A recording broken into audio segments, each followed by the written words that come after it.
안녕하세요. 이동입니다. 일상의 삶 속에서 접하는 다양한 이야기를 책을 통해 이야기 나눠보는 시간입니다. 오늘은 제가 먼저 질문으로 시작해보고 싶습니다. 어떤 질문을 하는지 잘 들어보세요. 오늘 여러분이 처음 들어본 말은 무엇입니까? 그리고 여러분이 처음 이야기했던 말은 무엇입니까? 들어봤던 말 중에서 나를 가장 기쁘게 했던 말은 무엇입니까? 또 내가 들었던 말 중에서 나를 화나게 하고 슬프게 했던 말은 무엇입니까? 이런 질문을 하다 보니까요, 우리 삶 속에서 있는 희노애락이 모두 우리가 사용하는 말 속에서 비롯됐다라는 것이 극명하게 나타난다는 것을 알 수 있습니다. 오늘은 우리가 사용하는 말에 대해서 이야기해보고자 합니다. 속담을 통해서 또 이야기를 통해서 그리고 이혜인 수녀님의 시 말의 빛을 따라가면서 이야기하겠습니다.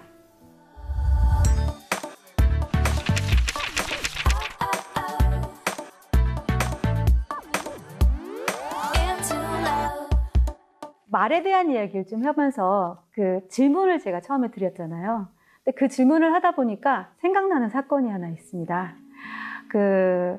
제가 며칠 전에 남편하고 이제 나들이를 가면서 거울을 봤어요. 거울을 보면서 이제 보니까 제 머리에 이제 흰머리가 희끗희끗한 거예요. 그래서 남편한테 내 흰머리 좀 봐 이렇게 얘기를 했죠. 그랬더니 남편이 힐끗 이렇게 쳐다보더니 본인의 머리카락을 이렇게 보는 거예요, 거울로.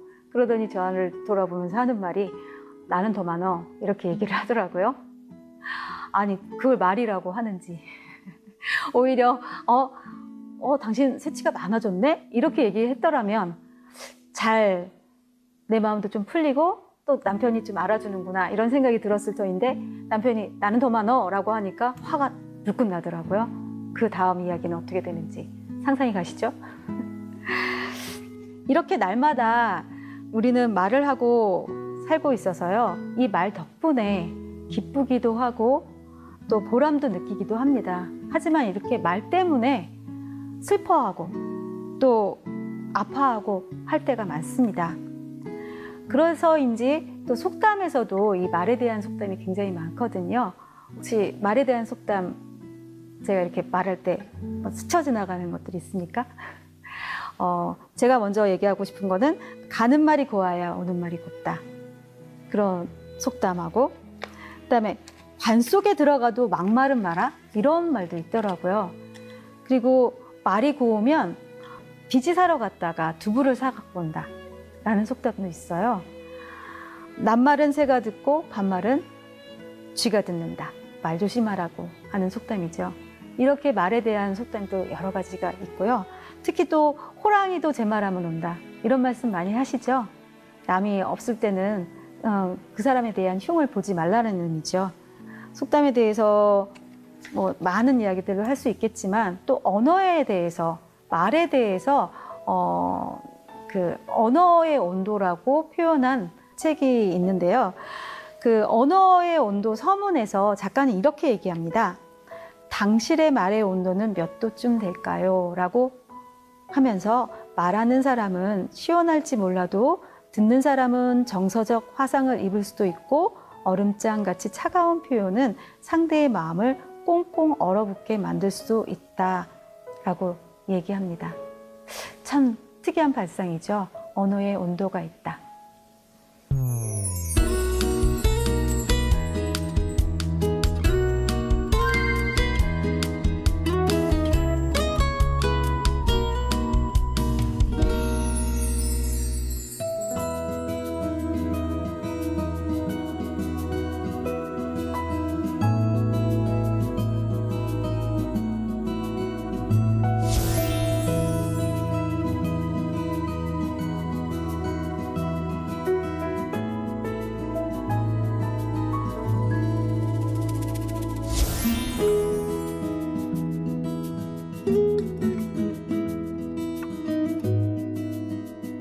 이 언어의 온도라고 이렇게 얘기했던 이기주는 또 다시 언어의 온도를 어떻게 표현을 해야 되는지에 대해서 본문에서 다시 한번 이야기를 하고 있습니다. 그 본문 내용 읽어보겠습니다.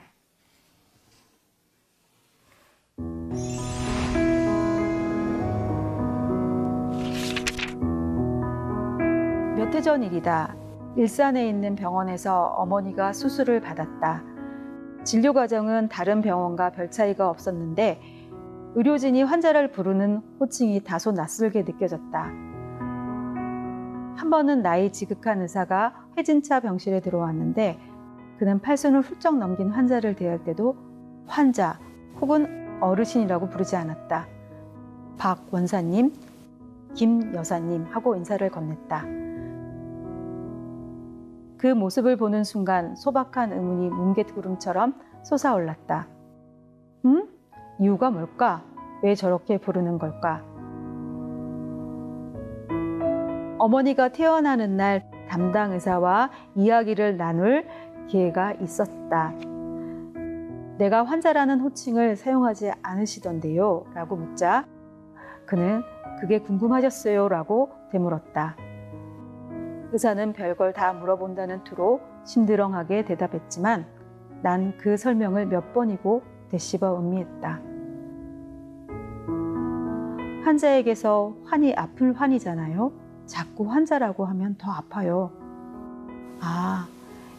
게다가 할머니, 할아버지 같은 호칭 싫어하는 분도 많아요.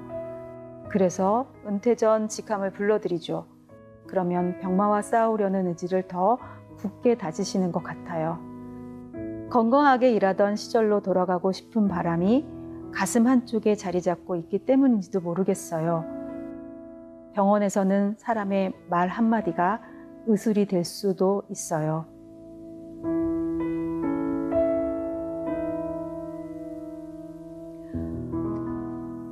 언어의 온도 중에 그 말의 의술이 될 수 있을까라는 이야기 중에 하나라는 대목을 제가 읽었습니다.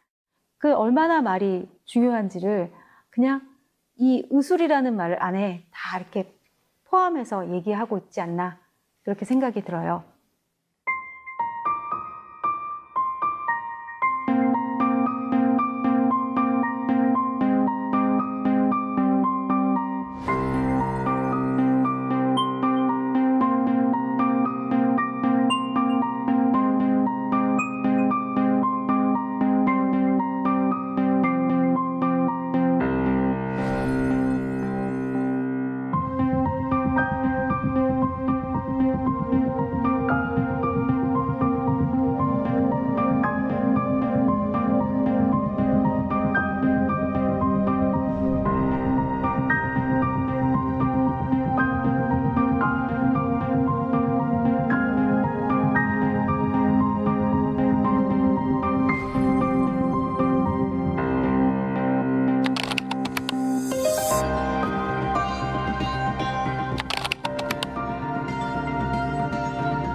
여러분들은 이 이야기를 들으면서 어떤 생각을 하시게 되셨습니까?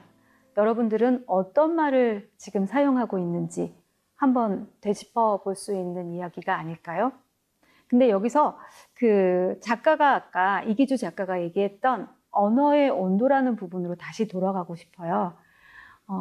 그리고 이렇게 여러분들에게 묻고 싶습니다. 여러분들이 지금 사용하고 있는 언어의 온도는 몇 도입니까? 저를 생각해 보면 제 언어의 온도는 한 35도쯤 되는 것 같아요. 미지근함? 상황에 따라서 온도를 높이기도 하고 낮추기도 하지만 될 수 있으면 미지근함을 유지하려고 노력을 해요. 왜냐하면 제가 성격이 좀 급하거든요. 그 성격이 급하니까 급한 대로 말도 따라가더라고요. 그래서 될 수 있으면 급하지 않기 위해서 온도를 좀 유지하려고 노력하죠. 그랬더니 그 성격도 말을 닮아가기 시작을 하더라고요. 저처럼 여러분도 나의 언어의 온도는 몇 도인지 한번 생각해 보시고요. 그 이유도 이야기 나누어 보셨으면 좋겠습니다.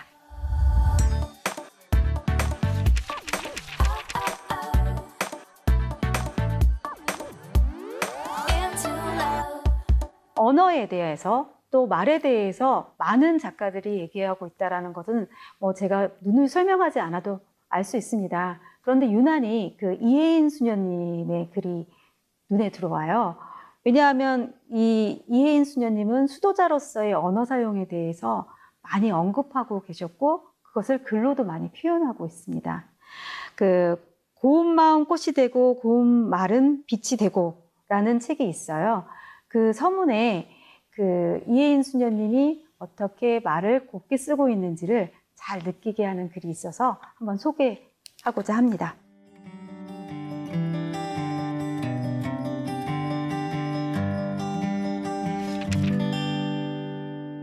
아침에 잠을 깨우는 새소리를 들으면 저들이 무슨 말을 하는 것일까?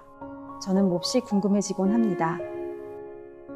정원을 산책하다 하얀 나비들이 제 앞으로 날아오면 그들에게 무슨 말이라도 건네고 싶어집니다. 계절마다 다양하게 피어나는 고운 꽃들은 볼 때는 꽃처럼 고운 마음으로 고운 말을 찾아 건네는 고운 사람이 되고 싶다는 갈망을 새롭게 피어 올립니다. 어떠셨어요? 이혜인 수녀님이 얼마나 말에 대해서 생각하고 또 곱씹어 말을 표현하고자 하는지 느껴지십니까? 이 이혜인 수녀님이 쓴 다른 시가 있는데요. 그 언어에 대해서 또 다르게 표현을 하고 있어요. 근데 그 시 중에 여러 가지 시 중에서도 그 말의 빛이라는 시가 있습니다. 그래서 말에도 여러 가지 빛깔이 뜨고 있다라고 설명을 할 수 있는데요. 어떤 빛깔을 띠는지 궁금하시죠? 우선은 그 이혜인 수녀님의 그 말의 빛을 한번 읽어보겠습니다. 이혜인 말의 빛. 사랑합니다 라는 말은 억지 부리지 않아도 하늘에 절로 피는 노을빛. 나를 내려주려고 내가 타오르는 빛. 고맙습니다 라는 말은 언제나 부담 없는 청정한 소나무빛. 나를 키우려고 내가 싱그러워지는 빛. 용서하세요 라는 말은 부끄러워 쓰러지는 빛. 겸허한 단비불빛. 나를 비우려고 내가 작아지는 빛. 어떠셨어요? 시를 들으면서 마음이 좀 편안해지셨나요? 어떤 말이 가장 마음에 와닿았나요? 시인은 이렇게 얘기하죠. 사랑합니다. 고맙습니다. 용서하세요. 이 단어를 가지고 얘기를 하는데요. 이 말은 우리가 일상에서 주로 많이 사용하는 말들입니다. 하지만 그것에다가 말의 빛깔을 넣었을 때 일상에서 아무렇게나 쓰는 말이 굉장히 소중한 말이 된다는 것을 알게 됩니다. 여러분도 그런 생각이 드십니까? 그리고 무엇보다도 이 시를 가지고 이런 질문을 해볼 수 있을 것 같아요. 여러분들은 이 시를 읽고 어떤 부분이 가장 기억에 남습니까? 그 부분에 한번 줄을 그어보세요. 그리고 그 줄 그은 부분에 대해서 이야기를 나누어 보세요. 작가는 아까도 말한 것처럼 사랑합니다, 고맙습니다, 용서하세요 라고 세 가지 말을 선택했고 그곳에다가 빗가를 넣었습니다. 그렇다면 여러분들은 어떤 말을 선택하시겠습니까? 여러분들이 선택하는 세 가지 말은 어떤 것입니까? 그리고 어떤 빗가를 넣어 보시겠어요?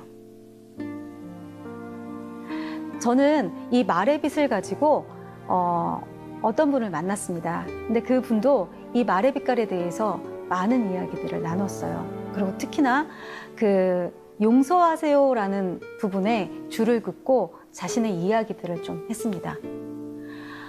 어머니에게, 돌아가신 어머니에게 용서하세요라고 말하고 싶다고 말씀하시더군요. 그러면서 그분이 가진 엄마와의 관계 속에서의 어려움이나 그 다음에 돌아가신 연후에 본인이 겪었던 엄마에 대한 절절한 마음, 이런 것들을 얘기할 수 있는 시간이 되었습니다. 그리고는 작가처럼 세 가지 말을 찾아냈어요. 어떤 말을 찾아냈냐면요.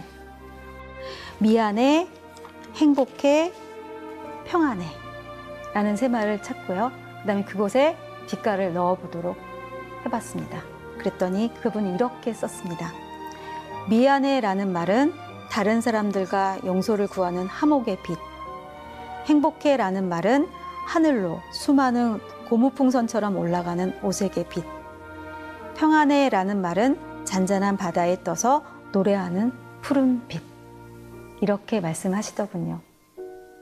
여러분들은 어떤 세 가지 말이 떠오르십니까? 선택하셨습니까? 그리고 그것에 말의 빛깔을 한번 넣어보세요.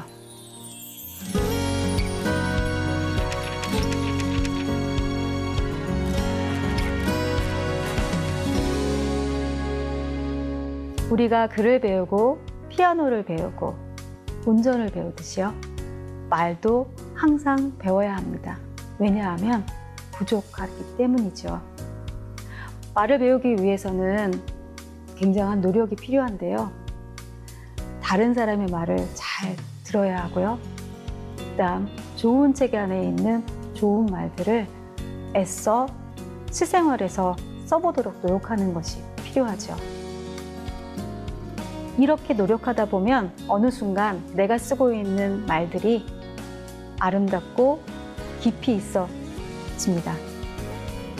이럴 때 내가 쓰는 말은 인간관계의 걸림돌이 되는 것이 아니라 좋은 인연을 맺어주는 디딤돌이 될 것입니다. 다음 시간에는 소통의 방법에 대해서 이야기해 보도록 하겠습니다. 다음 시간에 뵙겠습니다. 감사합니다.